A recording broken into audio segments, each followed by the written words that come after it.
આજના મુખ્ય અને અગત્યના સમાચાર વિશે ફટાફટ જાણી લી તે પહેલાં જો તમે અમારી ચેનલમાં નવા હોય અને સબસ્ક્રાઇબ ના કરી હોય તો સબસ્ક્રાઇબ કરી લેજો।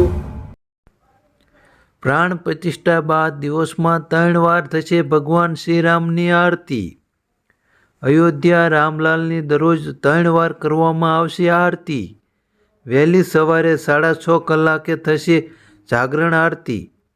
બપોરે 12 કલાકે કરવામાં આવશે ભોગ આરતી અને ત્યારબાદ સાંજે 7:30 કલાકે થશે સંધ્યા આરતી। રામની 3 વાર આરતી કરવામાં આવશે। આગળનું હવામાન કેવું રહેશે? અમદાવાદ, સુરેન્દ્રનગર અને પોરબંદરમાં 14 ડિગ્રી તથા વડોદરા, ભાવનગર અને દિવસમાં 15 ડિગ્રી તાપમાન રહ્યું છે। હવામાન વિભાગની આગાહી પ્રમાણે અમદાવાદ, ભાવનગર, બોટાદ, છોટાઉદેપુર, જામનગર, જૂનાગઢ, રાજકોટ સહિતના જિલ્લાઓમાં 14 ડિગ્રી ન્યૂનતમ તાપમાન રહે તેવી સંભાવના છે। તેમને પાટણ, સાબરકાંઠા સહિતના જિલ્લાઓમાં 10 ડિગ્રી ન્યૂનતમ તાપમાન રહે તેવી પણ સંભાવના વ્યક્ત કરવામાં આવી છે। હાલમાં તમારા વિસ્તારમાં કેટલા ડિગ્રી તાપમાન છે તેના વિશે એક કોમેન્ટ કરીને જણાવશો। હરણી તળાવ બોટ દુર્ઘટના બાદ તંત્ર જાગ્યું। જી હા, મહત્વના સમાચાર મળી રહ્યા છે। નૌકા વ્યવહાર પર ફરમાયો પ્રતિબંધ। સુરસાગર, પોચાઈ, નાગેશ્વર, ચાંદોલમાં નૌકા વ્યવહાર બંધ કરવામાં આવ્યો છે। જિલ્લા પોલીસ વડા અને કલેક્ટર વચ્ચે ચર્ચા બાદ લેવાયો મહત્વનો નિર્ણય। હાલના અને અગત્યના સમાચાર વિશે વાત કરીએ તો સરકારી સ્કૂલોમાં અડધા દિવસની રજા જાહેર કરવામાં આવી છે। હવે ગુજરાતની સરકારી શાળાઓમાં રામલાલની પ્રાણ પ્રતિષ્ઠાના દિવસે અડધા દિવસની રજા જાહેર કરાઈ છે।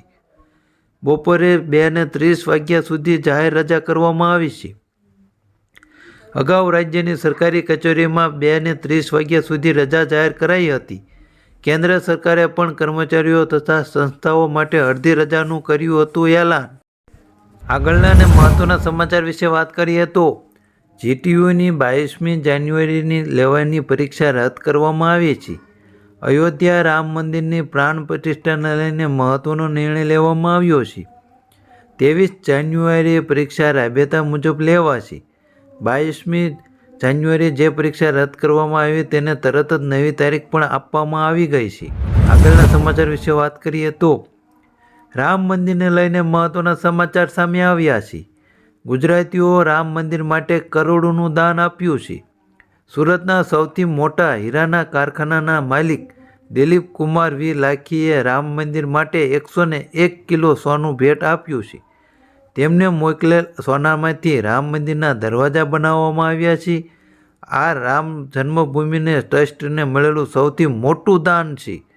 દિલીપ કુમાર વી લાખીએ આપેલા સોનામાંથી મંદિરના દરવાજા, ગર્ભગૃહ, ત્રિશૂલ, ડમરૂ અને સ્તંભોને ચમકવા માટે કરવામાં આવી રહ્યા છે। ગર્ભગૃહના પ્રવેશદ્વારની સાથે મંદિરના ભોંયતળિયે 14 સુવર્ણ દ્વાર પણ લગાડવામાં આવ્યા છે। ગુજરાતીઓ માટે સૌથી મોટું દાન આપવામાં આવ્યું છે। આગળના સમાચાર વિશે વાત કરીએ તો રામ મંદિરને લઈને એક બીજા મોટા સમાચાર મળી રહ્યા છે।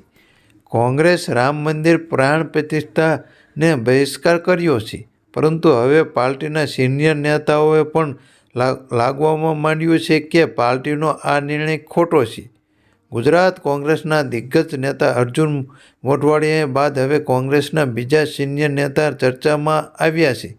પ્રમોદ કૃષ્ણએ પણ બહિષ્કારનો પાર્ટીનો નિર્ણય અયોગ્ય લાગ્યો છે।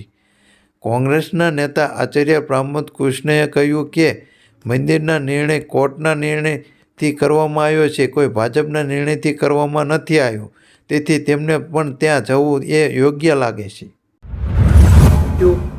હવામાનને લઈને મહત્વની અપડેટ સામે આવી છે। રાજ્યના હવામાન વિભાગે ઠંડીને લઈને વધુ એકવાર કડકડતી આગાહી કરી છે। આગાહી મુજબ આગામી 5 દિવસ રાજ્યમાં ઠંડી યથાવત રહેશે, તેમજ ઠંડીમાં વધારો કે ઘટાડો ન થવાનું હવામાન વિભાગે અનુમાન સામે આવ્યું છે।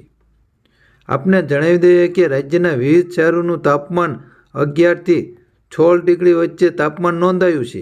હાલમાં તમારા શહેરમાં કેટલું તાપમાન છે તમે કોમેન્ટ કરીને અમને જણાવી શકશો। તમારા શહેરમાં કેટલીક ઠંડી પડી રહી છે કે ઓછી ઠંડી પડી રહી છે તેના વિશે પણ કોમેન્ટ કરી શકો છો. આગળના સમાચાર વિશે વાત કરીએ તો સોના ચાંદીના ભાવને લઈને મહત્વના સમાચાર સામે આવ્યા છે. આજે 22 કેરેટ 10 ગ્રામ સોનાના ભાવમાં 300 રૂપિયાનો ઘટાડો થયો છે.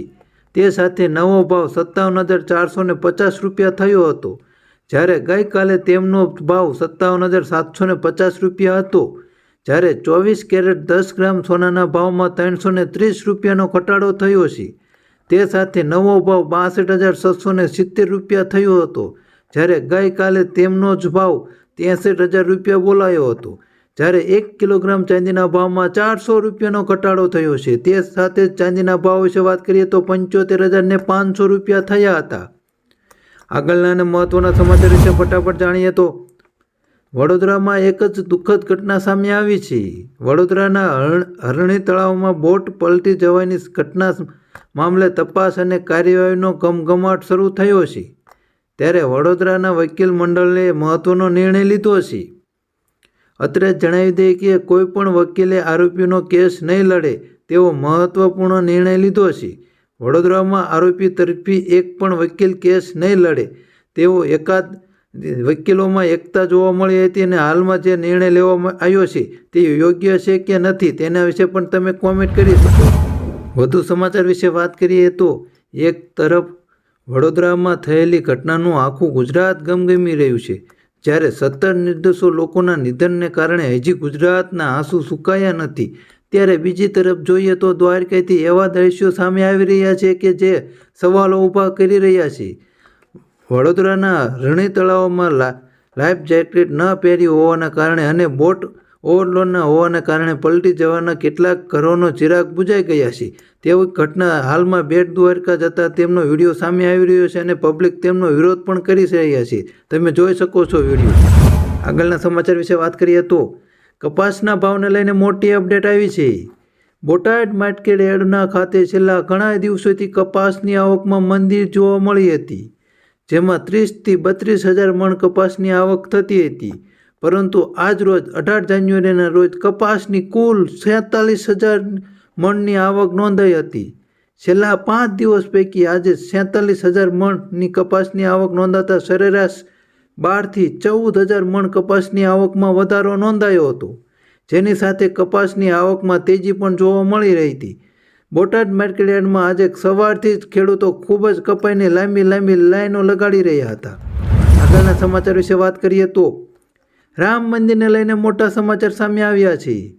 અયોધ્યામાં રામ મંદિરના ગર્ભગૃહમાં સ્થાપિત રામલાલની તસવીરો પહેલીવાર સામે આવી છે. વાત જાણે એમ છે કે હાલમાં ધાર્મિક માન્યતા અનુસાર ભગવાનના આંખે પાટા બાંધે છે. 22 જાન્યુઆરીએ રામલલ્લાનો અભિષેક કરવામાં આવશે, ત્યારબાદ આંખની પટ્ટીઓ હટાવવામાં આવશે. જો કે હાલમાં ભગવાનના રામની ઐતિહાસિક તસવીર સામે આવી રહી છે. મહત્વનું છે કે 22 જાન્યુઆરીના રોજ પ્રધાનમંત્રી મોદીની હાજરીમાં રામ મંદિરની પ્રાણ પ્રતિષ્ઠા કરવામાં આવશે. હાલમાં અયોધ્યાને લઈને ખૂબ જ તાડમાડ તૈયારી ચાલી રહી છે. હાલમાં રામ મંદિરને લઈને એક મોટા સમાચાર સામે આવી રહ્યા છે. મહત્વના સમાચાર મળી રહ્યા છે કે સ્કૂલને લગતા ગુજરાત રાજ્ય સરકારે પણ મહત્વનો નિર્ણય કર્યો છે. ગુજરાત તથા દેશના તારીખ 22/1/2024ના રોજ અયોધ્યા ખાતે શ્રી રામ મંદિરના પ્રાણ પ્રતિષ્ઠાની ઉજવણી થનાર છે. રાજ્યના તમામ લોકોનો આ ઉજવણીમાં ભાગ લઈ શકે તે હેતુસર તારીખ 22/1/2024ના રોજ સોમવારના રોજ રાજ્ય સરકારની તમામ કચેરીઓ અને રાજ્ય સરકારની તમામ સંસ્થાઓ અડધા દિવસ માટે બપોરે 2 થી 2:30 વાગ્યા સુધી બંધ રાખવાનો આદેશ કરવામાં આવ્યો હતો. હાલમાં બપોર સુધી બધી જ કર્મચારીઓને બધી જ સરકારી ઓફિસો 2:30 વાગ્યા સુધી બંધ રહેશે અને તેમને રજા આપવામાં આવી છે.